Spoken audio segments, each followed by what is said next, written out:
Hey, it's Anna. Welcome back to my channel. And today I want to do a mid-year wrap up, but I also really want to focus on the pre-orders that I've read so far because I had a video earlier this year where I talked about all the books I wanted to pre-order, and I feel like one of my goals is to start keeping up with more recent releases while also trying to balance reading books that I necessarily haven't read before. So I want to just see how well I did with pre-orders, how well I've been reading overall. So I'll share some of my general stats, but I'm really most interested to see if I'm doing good on the pre-orders and what the rest of the reading year might look like. I do have my handy dandy laptop with me as per usual because I definitely cannot remember the books that I have read all year. I feel like this has been, I guess for me, like a decently mid-year in terms of books. I feel like I haven't hated a ton of books, and I feel like I haven't loved as many books as I loved last year. So it's gonna be interesting to see how the statistics really map out here. This year alone, I've read 86 books, which is pretty good. My goal every year is 102 because I want to be able to read one physical book and one audiobook a week. So I definitely feel like I've been doing really good goal-wise. And maybe I'm a little liar that it's like a mid-year for books. I don't know. I feel like looking at my ratings, I have 12 5-star books, 19 4.5-star books, 29 4-star books. I think because a 4-star to me is starting to become like maybe the middle of the road almost. I don't know. Maybe my expectations are just getting higher and books are still meeting those. So it feels, I don't know, that not as much is happening.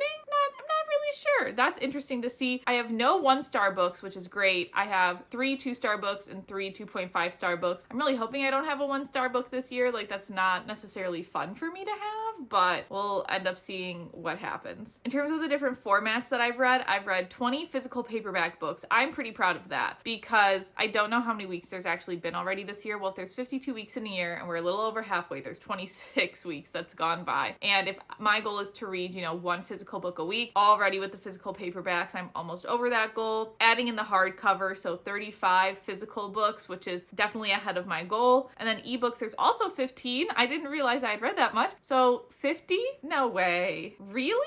Okay, that's kind of surprising. So the majority of my books have been physical books this year because I consider ebooks to be physical because I haven't usually read that many, but I guess I've read more than I thought. I might have to rethink that. I don't know. That's a really surprising stat for me. You could tell I did no planning ahead of this video in terms of the wrap up. Wow, I'm thoroughly surprised that I've physically read that much because my audiobooks, there's only been 36, which is still very good in terms of getting over 26 at this point in the year because that would be the goal. So I'm 10 over that goal. Wow. I'm actually really impressed with myself. That's fantastic, especially because I do own so many books. The fact that my physical paperback and hardcover books is almost the exact same as audiobooks, that's honestly wild to me. So I feel like in terms of hitting my goal, I'm doing pretty well. Now what I'm most interested in is looking month by month and thinking about what pre-orders I had that month and where they are currently on my shelf or in the world. I don't know, because they might not all be on my shelf. I have a lot of books behind you. I definitely need to clean this up. Maybe that'll be another video of reorganizing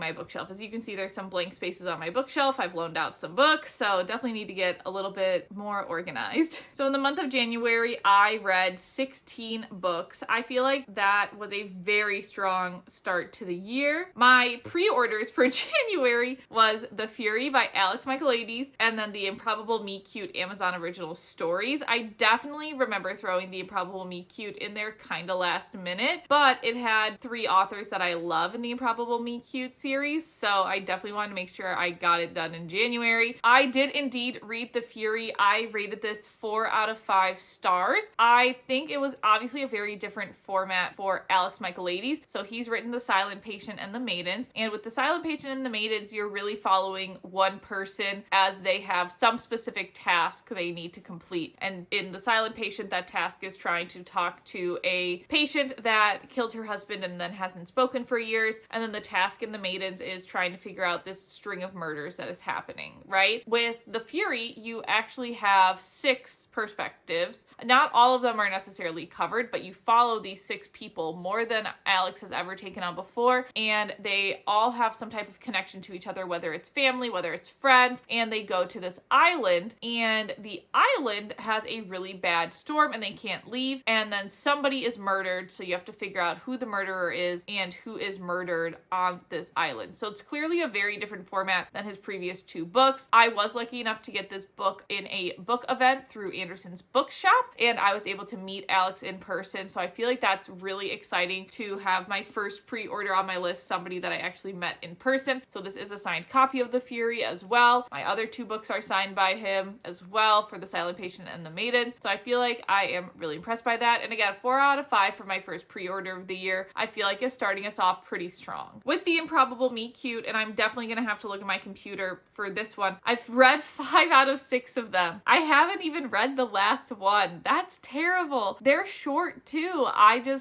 at least finished 5, and I believe the 5th one, I'm going to have to look up the order. I believe the 5th one was an author. I can't remember if that's the Kennedy Ryan one or the Ashley Pottston one, but it must have been one of those that I was like, okay, I'm done. I've read the ones I wanted to read and then just said no more. So the first one in the series was The Exception to the Rule, and that was by Christina Lauren. I thought it was cute when it was an accidental email exchange turned into something more than that. I feel like that's all you really need. I gave it a 4 out of 5 stars. Again, very, very short. We have The Worst Wingman Ever by Abby Jimenez, which I recently read an Abby Jimenez book and love. I don't think I loved this one as much, but I gave it a 4.5 out of 5 stars. And this one is where there is a nurse who was looking after her grandmother. Grandmother passes away, and she gets a note on her car. It was mistakenly put on her car, and she actually ends up meeting the person who put the note on her car, and it's all a little cute love story from there. And then we have Rosie and the Dreamboat by Sally Thorne. I'd never read any Sally Thorne before. This woman gets stuck in this like fancy spa thing, and the firemen have to rescue her, and she ends up talking to one of the firemen like through the thing that she's trapped in, the shell, the pod. And the reason I think of it as a pod is because it reminds me of Love is Blind. That whole concept of being trapped somewhere you can't see someone you're talking to definitely reminds me of Love is Blind. So I did really like this one. I gave it a 4.5 out of 5 stars. And then the 4th one was Drop, Cover, and Hold On. We have a girl who goes to a bakery. She thinks the baker hates her, but then when there's an earthquake and they're both trapped in the bakery, she discovers his true feelings. That one I gave a 5 out of 5 stars. And you know what? I stand by it, because for me, I feel like it was the perfect length for a novella. I had no more questions about the characters. I didn't need to live beyond their story that was told, so I really enjoyed it. And then the last one that I read, so number 5, was Ashley Pottston, which makes sense because the 3 authors I was excited about in The Improbable Meet Cute were Christina Lauren, Kennedy Ryan, and Ashley Pottston, so ending on Ashley's makes sense. This was With Any Luck. You have a runaway groom, and the bride also runs away, so on their wedding day, and the best woman and guy of honor, because it's kind of like flip, they have to work together. They had a one-night stand, and they have some tension between each other, but they have to work together to find where the runaway groom and bride have gone. And I gave that a 4 out of 5 stars, definitely because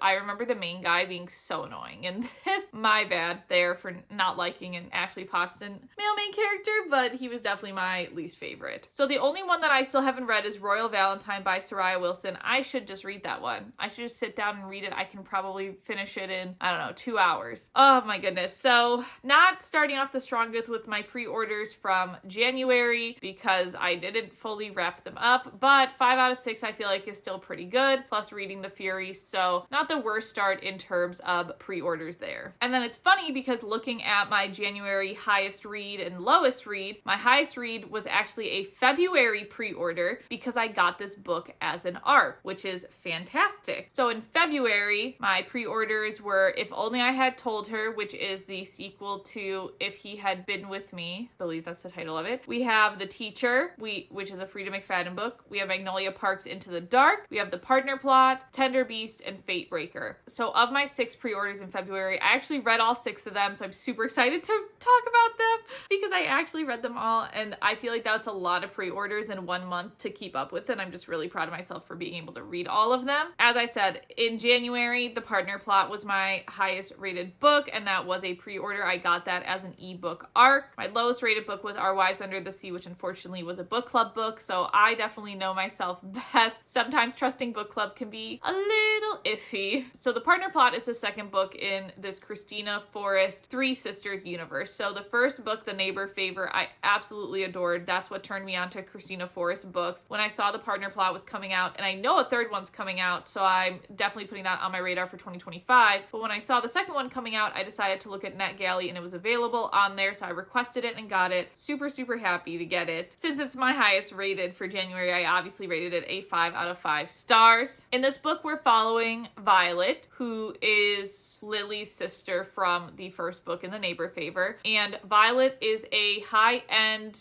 stylist. I almost forgot the word stylist, but that's what she is. And she kind of reconnects with her old high school / college flame. He was supposed to go on and like be this big basketball star, but he had an injury and he broke up with her. They reconnect when they're both in Vegas and they take some fake wedding pictures, right? And when she goes back to New York, I believe that's where she is, she says in an interview that she is actually married to somebody from her hometown. And because her hometown is small, every teacher at her hometown high school knew who she was dating, and the boy is actually teaching at the high school, so everyone's like, oh my gosh, we didn't know you married her. And he's kind of like, haha, yeah, I am married to her. What he's getting out of the fake marriage is that he wants to be a basketball coach at a somewhat local university, and one of the critiques from the coach looking to hire this young man was that, hey, I don't really feel like you're stable. I don't really feel like I can depend on you. And so having this fake marriage is really helpful for him. So they are both benefiting from the fake marriage, but of course real feelings start to ensue, so it's all about how they navigate that. I love tropes like that, so I'm not surprised that this still reigns true. When I think about it, I just get so excited for what Christina does next. I absolutely love her writing, so I feel like that's a strong pre-order for me. Again, knowing my own tastes and what I like. Obviously, the Fury is a different genre than the partner plot, so I'm not just trapping myself in one genre. I really, really like that. So obviously jumping around a little bit, that was part of, I read it in January, but it was a February pre-order. So looking at my total books for February, I read 13 books in February. And we've already talked about Drop, Cover, and Hold On. That was one of my highest rated books. We have The Teacher, which is another highly rated book, which was a pre-order. And we also had 2 other high rated books. So February was a really strong reading month for me. My lowest rated was Iron Flame. I'm not shocked by that, but I think I honestly gave it a 3.5. February was just obviously very strong, not only for my ratings, but then obviously for pre-orders. So I physically have The Teachers. I absolutely love Poison Pen Press. They are my buddies. They send me Frida McFadden books, so I absolutely adore them. I got this one in the mail and was able to read it physically, and I read it very fast. I feel like that's what I do with all of Frida McFadden's books. I gave this a 5 out of 5 stars then. I absolutely loved it. The content in this book is a little bit heavier because you are following a student who gets groomed by a teacher, and then that teacher also has a wife in the school, and so the wife sees this girl kind of like flirting with her husband, and she's like, well, what are you doing? Like, that's definitely not appropriate at all. And between their kind of like triangle of connections, there's obviously some very sketchy things that occur in this book because it is a Frida McFadden book, and I really love the twists and turns. I couldn't predict anything. I know people aren't necessarily the biggest fans of some of the content. I feel like this is a darker book, so definitely keep that in mind if you are potentially interested in looking into Frida McFadden. I recommend The Housemaid as the first Frida McFadden book just always because I feel like it gives you a good idea of what her writing style is like, what her twist is like, and how dark her books can get. So she did include a letter explaining the content warnings of this. I don't know if I still have it somewhere or not, but there was also a letter related to this explaining about the grooming parts, and obviously she does not support grooming. Again, we're getting into the darker realm of what books can hold in there. So I still really enjoyed the book though. I am looking forward to what Frida does beyond this as well. I'm curious if she's going to stay in this darker realm or what exactly she's going to do, obviously beyond this and then beyond the Housemaid series, which we are going to talk about the Housemaid series in a little bit. If Only I Had Told Her was another pre-order. I got this as a Barnes & Noble exclusive because I'm trying to see if the Barnes & Noble membership is worth it. Originally, the book is white. I definitely like the red spine on my shelf better. That's just me personally. This is the sequel to If He Had Been With Me. I feel like most people know this cover in general. It's kind of a nostalgic book. If Only I Had Told Her came out years after this one, so it's very interesting to read this. You follow a few perspectives in this book, which you don't get in If He Had Been With Me. So I'm going to try to talk about both of these. I'm going to try to not do too many spoilers, especially with this sequel book, but be aware that you should read this one first. In If He Had Been With Me, we are following Autumn essentially through her 4 years of high school. This was a 3.5 for me. It was very character driven. It felt very slow. There were only very few spots. Now, Autumn's best friend is Finn. So in If Only I Had Told Her, you get some of Finn's viewpoints on some of the scenes from If He Had Been With Me. You don't get them scene for scene. It's not like it's the same book in another perspective like how Midnight Sun is for Twilight, but I do like that we get Finn's perspective. Another perspective we get is Finn's best friend's Jack, and then we are back in Autumn's perspective in this book as well. And I think that's what made this book so much better than this one for me. Again, this was a 3.5, this was a 4.5. I liked seeing multiple people's perspectives. You still go pretty much in chronological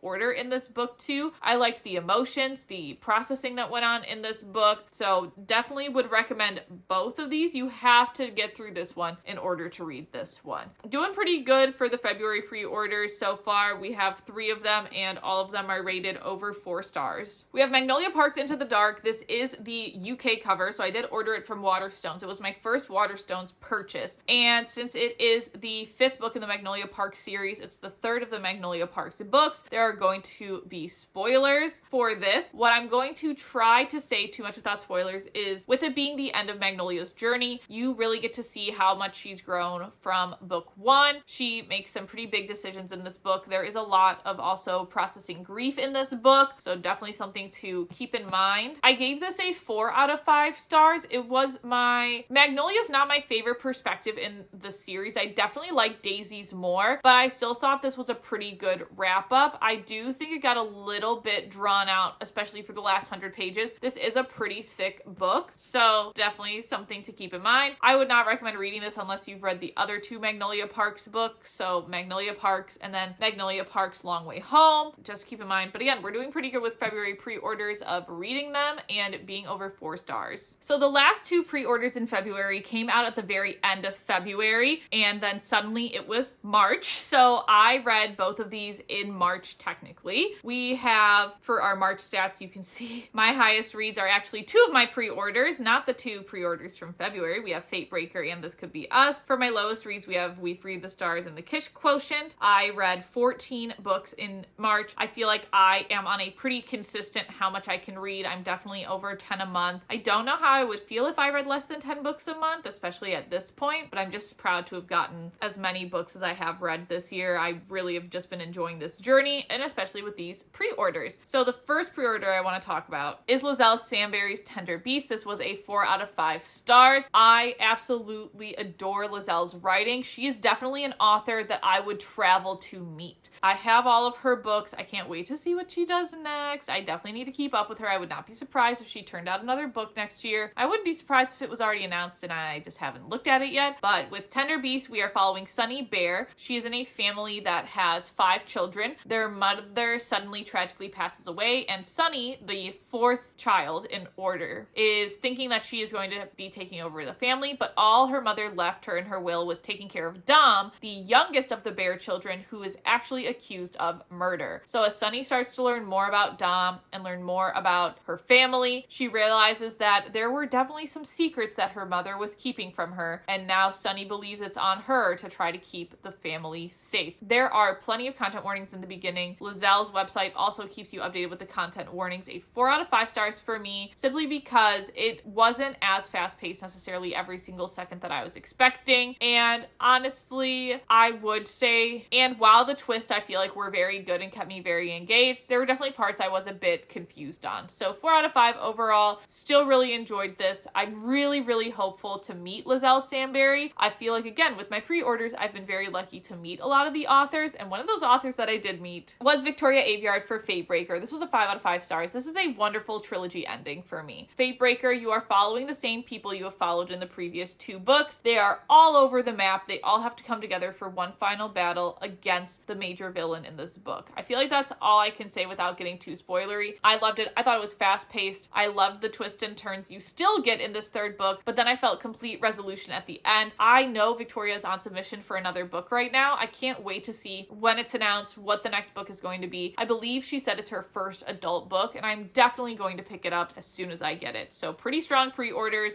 and we have quite a few authors that I'm going to keep an eye out for of what they're going to be releasing. My only March pre-order, and also rated 5 out of 5 stars, was This Could Be Us by Kennedy Ryan. This is the 2nd book in the Skyland universe. You could skip the 1st book to get to this one. I also rated the 1st book before I let go 5 out of 5 stars, so I wouldn't recommend it because I love both of the books, but you could if you wanted to. We we are following Soledad in this book, who you meet in book 1 as Yasmin's friend. Now, there will be spoilers in this book for the first book in the Skyland universe, but I don't believe there's any inherent spoilers talking in this description.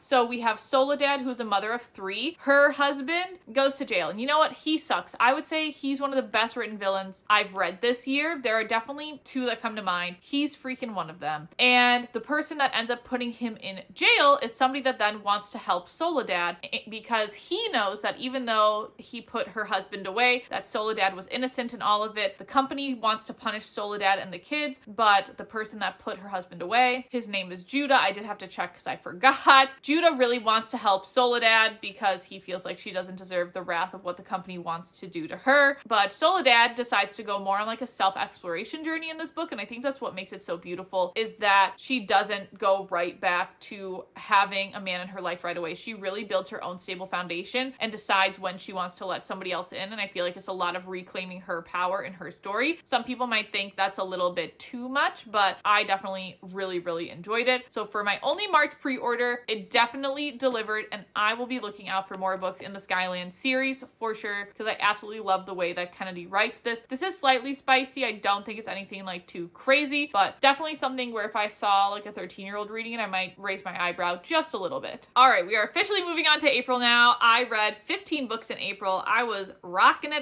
out in April. I feel like April was a really fun reading month too, just looking at what my highest books were. My lowest book was Wayward. I don't know, I didn't like it. Shocking. I will say too, this is where I started thinking about my 2025 pre-orders, because That's Not My Name is by Megan Lally. I love that book, and she is coming out with another one next year, and that is the first book that is on my 2025 pre-orders list. So I'm already getting excited to look at what books are coming out next year, what I'm going to put on my pre-orders list. My other 2 highest rated books were The Reality Bug, which is the 4th book in the Pendragon series, my absolute favorite series that I'm rereading this year. Video hopefully coming in like November, because I've been reading it all throughout the year. And then we get to one of the pre-orders for April with Funny Story. I had 3 pre-orders in April. The first is the Reappearance of Rachel Price, which I initially got as an ebook arc, which is super exciting. My friend and I actually buddy read the ebook arc together, which was super fun, but luckily I was able to meet her. Oh my gosh, y'all, you should have seen me when I found out Holly Jackson was coming to Anderson's bookshop. I was number 2 in the signing line. I bought my tickets so fast. There was a glitch on the Anderson's website, and I literally called the store and was like, where are the tickets? I'm so excited to buy one. Was very grateful to be able to go. So I do have my books signed by Holly. I have all my books signed except Killjoy by her. I'm super looking forward to the TV show that's going to be on Netflix in August. Oh my god, I just am so excited, and Holly was so funny. I loved meeting her. If she comes back, I will definitely go back, especially to get Killjoy signed and to keep supporting her next book. I don't know what she's going to do next. Obviously, I think the TV show might change the trajectory of what she's doing, but I absolutely loved meeting her. With the Reappearance of Rachel Price, we have a mother who disappears. Her daughter, Belle, was in the car when she disappeared, so everyone's like, Belle, what happened? And Belle's like, well, I wasn't even 2. I don't remember what happened. And then her mother reappears. And where was she? Belle doesn't necessarily believe her story. Her family doesn't necessarily believe her story. So it's all about figuring out where she went, what she went through, and getting resolution. I really like this book. I gave it a 4.5 out of 5 stars. So twisty, so fast paced. But I will say, I think there was a shift of the middle of the book where somebody else disappears, and I was just kind of not fully sold on that point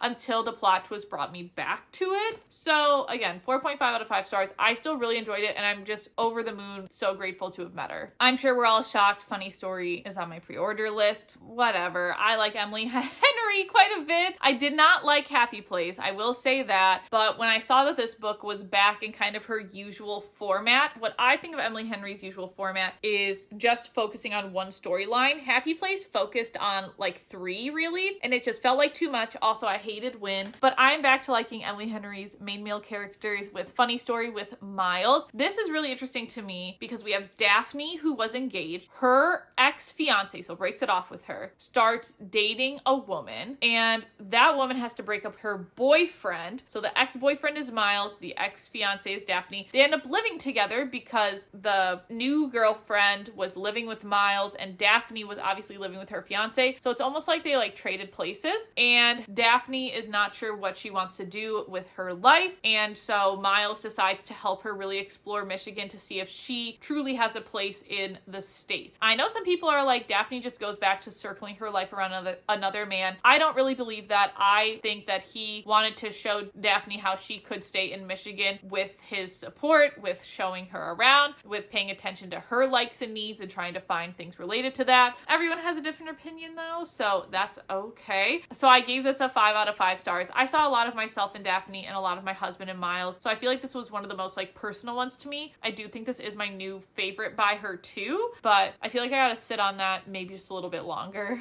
And now my last pre-order in April, I actually read in May, but for a good reason. So briefly talking about May, I read 16 books, so tied with January for the most books that I've read in a month this year. My favorite book was not any of my pre-orders. It was actually Wildfire by Hannah Grace, which was very shocking because I did not like Icebreaker, but I really loved Wildfire. My lowest was my first physical book club book pick, which was The Berry Pickers. So the pre-orders were definitely just in the shuffle in May. My last April pre-order was Home is Where the Bodies Are by Geneva Rose. Now, the reason I read this in May is because she did a hometown visit for this, and the event was not until mid-May. I was able to pick up this book on release day on April 30th, so I knew I had some time to read it before re-meeting Geneva Rose because I have met her once. This was my second time meeting her. This was my favorite of Geneva Rose's books, and listening to her at the hometown talk explain how like The Perfect Marriage didn't get that much editing and how it's going to be re-released with like additional editing and bonus chapters. I'm actually really excited to read The Perfect Marriage again because I have more of an appreciation for Geneva Rose's books now. I did not like You Shouldn't Have Come Here. I'm gonna stand by that, but I am just very excited to see what else she does. For Home is Where Their Bodies Are, you are following 3 siblings who just lost their mom. They discover a VHS tape. They are playing it for,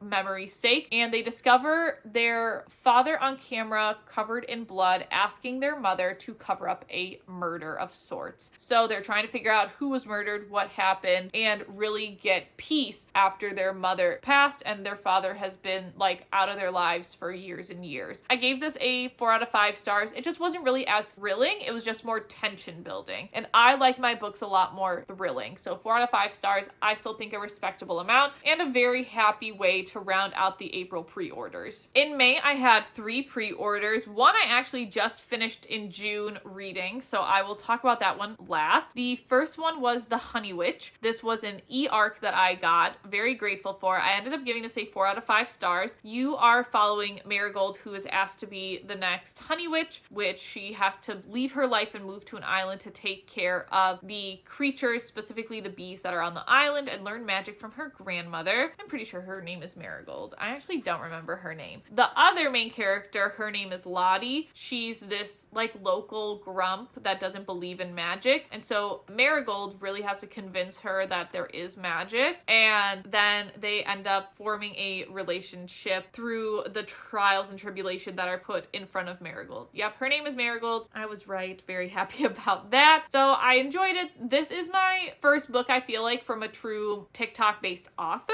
I feel like my biggest problem with this is that I feel like there's room, one, for more in this universe. I feel like it wasn't wrapped up the best for me. I feel like it was a little clunky in terms of plot lines, but overall I thought the world was extremely imaginative. I loved the relationship building, and I did like the plot twist along the way as well. So I'm gonna definitely keep my eye on what happens with this author going forward and seeing if they are going to have another book released. I'm not really sure. And then looking at my pre-orders, I just realized I read both of these May pre-orders in June, and June is stacked with pre-orders. So I definitely am a little bit out of order, which is fine. I also realized that I read 2 of my June pre-orders in May. So I'm going to briefly talk about June, talk about the May pre-orders, talk about the June pre-orders, and then we will look forward to see what pre-orders are coming up past June, because I do have a few that I am extremely excited to talk about. So in the month of June, I read 12 books. That was my lowest reading month, which honestly makes sense. I was sick for a good portion of the month. It made it very hard to read. My top book was Just for the Summer by Abby Jimenez. Oh my god, it was so so good. Technically, that's our July in-person book club, and I finished it last month. It was so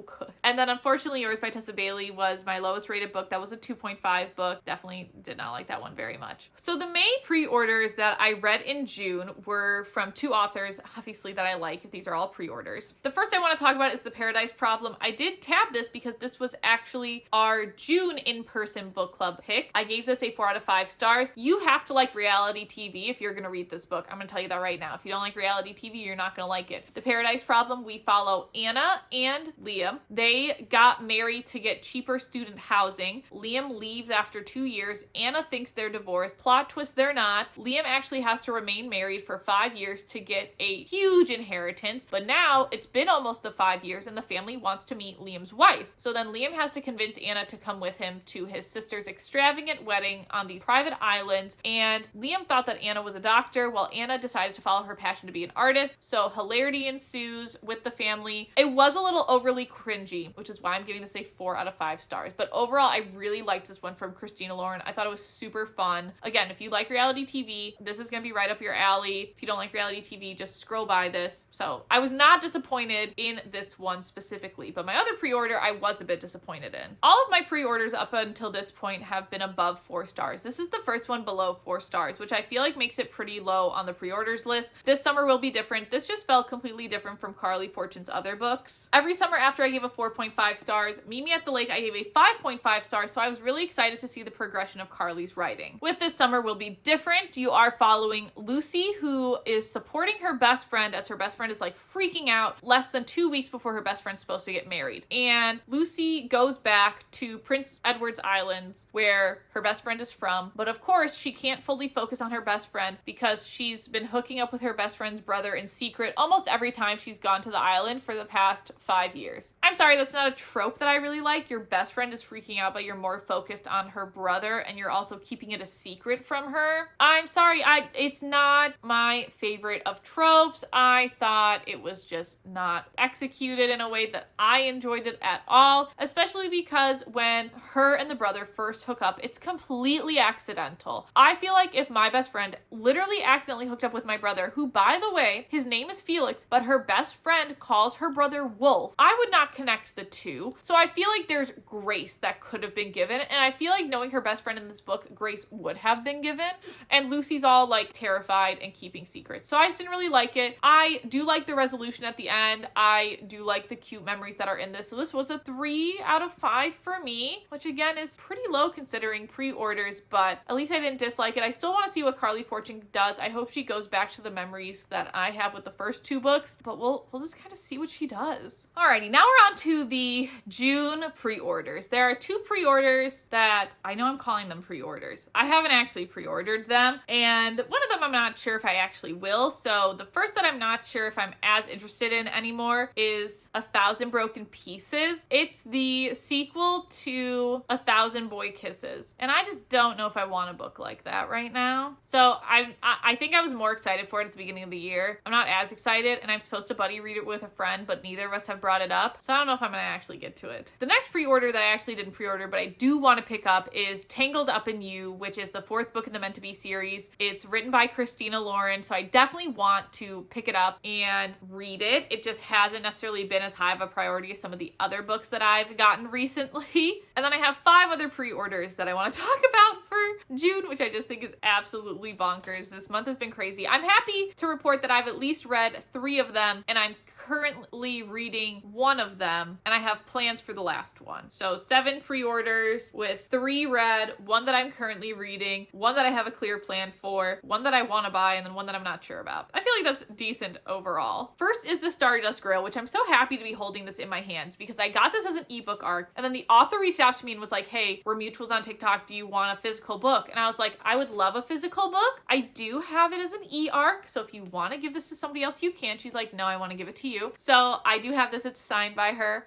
I gave this a 4.5 out of 5 stars. It's just very sci-fi to the point where I couldn't imagine some of the stuff in my head. And I'm a big, like, play the movie in my head as I read. So that made it just a little bit tougher to connect to, but 4.5 out of 5 stars. You are following Maya, who she was on another planet, but came to Earth to study. Before she came to Earth, she was a thief of different artifacts in the intergalactic web, and she's not doing that anymore. However, the one object that would pull her out of retirement is the Stardust Grail, because the Stardust Grail would allow her friend to be able to have kids. And she gets a lead for the Stardust Grail. The US government is the one that offers it, and she's like, but I don't want to work with you, US government. I want to give it back to my friend, because the US government surprisingly wants to use it for themselves. So she ends up going back with her old friend that they would steal artifacts for, and now it's a race between the government and them to figure out who's going to get the Stardust Grail first. So 4.5 out of 5 stars. Yume also wrote The Deep Sky, which I gave a 5 out of 5 stars. I absolutely love Yume's writing. I think she's a great introduction into the sci-fi realm. I feel like she's not too heavy on it. It's still pretty easily accessible throughout both her books. So if you're looking to get into the sci-fi genre, I would definitely recommend her books. I can't wait to see what she does next as well. And now I'm even more hopeful to get a physical arc of her next book going forward, now that she knows how much I love her books, because I've been able to tell her, like, via email how much I love her books. So very happy there. And then the girlies at Poison Pen Press hooked me up again with The Housemaid is Watching. I had an ebook arc for this as well. I did receive a physical book, so now I pulled it up in videos like this. This was a 4 out of 5 stars. It was my least favorite in the Housemaid series. You are following Millie. She is our main character throughout all 3 books. She has an established family that moves into a cul-de-sac, and there's a murder that happens in the cul-de-sac, and of course, Millie has to figure out what the heck is going on. Millie just can't catch a break. The reason this was my least favorite of the Housemaids is honestly because it's not as strikingly violent as I feel like other Frida McFadden books have been. I feel like the twists weren't as violent as hit you in the face as the other 2 Housemaid books, so I feel like that's why it's a 4 out of 5 stars. I still really enjoyed it. I definitely get why there was less violence involved too, because there were true kids involved in this book, so I get it, but it's different from the rest of the series. 4 out of 5 stars. I'd be surprised if there was another Housemaid book, but I wouldn't be against reading it. And then the last pre-order that I've already read is Hearts That Cut. I was also lucky to receive an ebook arc of this. This is the second book in the Threads That Bind duology. I thought it was going to be longer, but apparently it's a duology. I'm mad it's a duology, so I rated Hearts That Cut 4 out of 5 stars. I feel like there's just more that can be explored in this world. So it's Threads That Bind and Hearts That Cut. I'm going to do my best again not to spoil what Hearts That Cut is about. So you are following Io, who has 2 sisters, and they are related to a Greek mythological goddess who controls the fates of people's, like, threads. So her oldest sister can create new threads, which these threads are connected to things that you love and things like that. Her middle sister can make threads longer or shorter, so kind of changing how much you can like something or how connected you are to it. And then Io, our main character, can actually cut threads. So cutting away things that you don't like. She can also cut people's life threads. That's kind of scary. So she is very intimidating in this world. And there are these murders that happen in Threads That Bind that Io, because she's a private investigator, is trying to figure out why these murders are happening. And that really continues throughout the whole duology. It's Io trying to figure out who is behind these murders, who is behind all the torment that's going on in this world. And you get answers in Hearts That Cut, but I just still feel like where we ended, I have so many more questions that I wasn't really satisfied with the ending. So 4 out of 5 stars for me there. The last book that I am still reading, and I just made a video about, was Meeting Tomei Adeyemi and reading Children of Anguish and Anarchy. This is the last book in the Children of Blood and Bone series. You really do take a left turn with this book. I am interested to see how it's going to resolve. I don't have a rating for it because I'm still currently reading it, and I'm really unsure what this last part is going to hold. I don't think it's going to be less than a 4-star though, but the ending could be rough. I don't think it's going to be, but I'm still currently reading it. We follow Zaylee, who is our main character in the other 2 books as well, and this is really the final battle, kind of culminating for Zaylee to protect her people. I feel like that's the best way to describe it without any spoilers in here. So super excited to have this in my hands. I can't wait to finish it, but I don't have a rating yet, so it'll be really interesting to see when I finish it and what I think about it. I'm hopeful it's going to be over 4 stars. I'm hopeful it's going to give me the same resolution that Fatebreaker did for the Realmbreaker series, but it's really going to come down to the last, like, 50 pages, I think, before I can make a determination on rating. The final pre-order for June is A Novel Love Story by Ashley Poston, and I was supposed to to meet Ashley Poston in Washington, D.C., like the day after a novel love story released, but because I got sick with a gallstone, I wasn't able to go. But luckily, Anderson's coming in clutch because Ashley is going to be at Anderson's. The event, I believe, is sold out, and you also get to meet Julie Soto, who I haven't read her books, but I'm currently listening to Forget Me Not by her. So I already have a plan to get Ashley's book. I'm probably going to read it in July then, even though it's a June pre-order, because I get to actually meet Ashley in person. I'm super excited about that. I think I'm also excited to meet Julie. I haven't finished her book yet, which is Forget Me Not, but I'm definitely interested. So she might be an author that is going to be on my pre-orders list moving forward, but I don't want to say too much there. Ashley Poston, I'm just super excited to meet her. I have the other two books. I'm so grateful to be able to get a ticket. That's going to be really interesting meeting her because I am 121 in the signing line. So we're going to see how Anderson's handles that event. Definitely keep a lookout for that video. I really love making videos where I meet these authors and can show how, I guess, if you're looking for these events and you're lucky enough to be in the area that you can go to them, you can go by yourself. So I really love Anderson's events. I will say with a lot of my pre-orders coming up, I'm also lucky to be going to book events for them. So now we have closed the chapter on what books I have read, my first 86 of the year. I'm curious to see if I'll reach that same number in the second half of the year. I have no idea, but I do have a few more pre-orders that are still on my radar. The first is The Grandest Game by Jennifer Lynn Barnes, and this is a book event I was very grateful to get a ticket to because I bought a ticket to meet Jennifer Lynn Barnes last year, and due to a family emergency, she had to cancel my stop on the tour, which obviously makes sense. So I was really hopeful for this book. I was like, I hope they get Jennifer to come back, and they did. And what was really nice about these ticket sales is that I got an email saying, hey, Jennifer's coming back. We know you bought tickets last year, so you get first dibs on tickets. So I'm 29 in the signing line there, which is really exciting. I am going with a friend for this one, so I'm not going by myself, which is exciting, and I think it'll be different because maybe she'll be able to actually like help me film during the event. That would be really, really cool. The Grandest Game is the 5th book in the Inheritance Game series. I think technically it might be starting its own series, but I don't know. In my head, you have to read the Inheritance Games,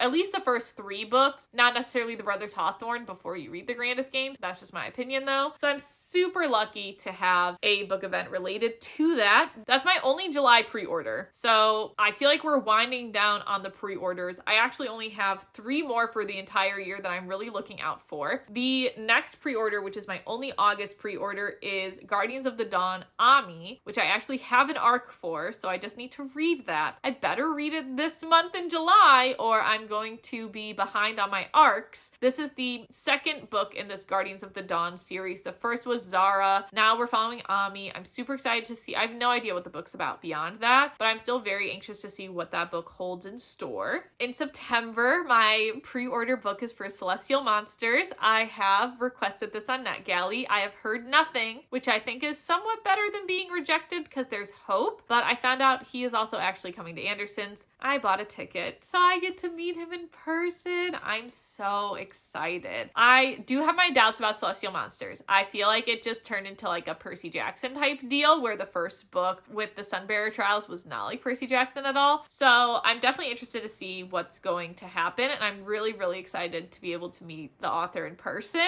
I feel like I'm definitely going to be on some people's Rob list after I meet him. And then I have no pre-orders in October currently, and I also have none in December. The one that I have in November is for Briarcliff Prep sophomore year. I really liked the Briarcliff first story. You follow a girl that goes to a boarding school for Black women. There's also a boarding school for Black men near the same campus, and you see like dating violence through her eyes, her going through those trials and tribulations. And now this sophomore year, I feel like you're continuing to follow her story, and I feel like I really want to read it. I feel really impassioned when I read it. I think that the author does a great job talking about really sensitive issues, so I did put that on my pre-orders list, which I don't think I had before. As of right now, I have no more books, so it'll be really interesting to see if I can specifically catch up on some of my June pre-orders that I haven't read yet, and the author events as well, keeping up with those, because even though my July pre-order for The Grandest Game is obviously July based, I don't meet the author until August, so I'm definitely not reading the book until August. So we'll see how the rest of those go. I'm definitely going to take you with me to all of those book events. I'm super excited for them. But that is my wrap up, my focus on pre-orders. I feel like after making this video, I am really proud of myself for how I've been able to focus on my goals this year in terms of reading my pre-orders and really prioritizing those so that I don't feel like I'm behind. There are other books that I want to read that I could, I guess, put on this pre-orders list, but I feel like I'm not as passionate about those, so I'm really glad that I feel like my list is fairly comprehensive. We're gonna see what happens with the rest of the year. I definitely want to do a wrap up in December to see if I actually finished everything that I talked about, if there were other books I became super excited about. So you're just gonna have to stick around and see. I'm most curious, did you have a list of pre-orders that you really wanted to get to this year? Did you read a lot of them? Are they just sitting on your shelf? I'm very, very curious to see what other people are doing with their most anticipated books, and also let me know how many books you've read so far this year, what your Goodreads is. I think this is such a fun time to be reflexive and then hopefully set stronger goals going forward for the rest of the year, and then we can all have super successful reading years, which are our own goals, because I feel like whether you decide to have 100 books as your goal or one book as your goal, the fact that you're reading and taking time for yourself, I think is just a really good practice of self-love. So I don't know what's coming next this month. We'll see. You will definitely keep seeing me on the internet, and I hope you keep reading.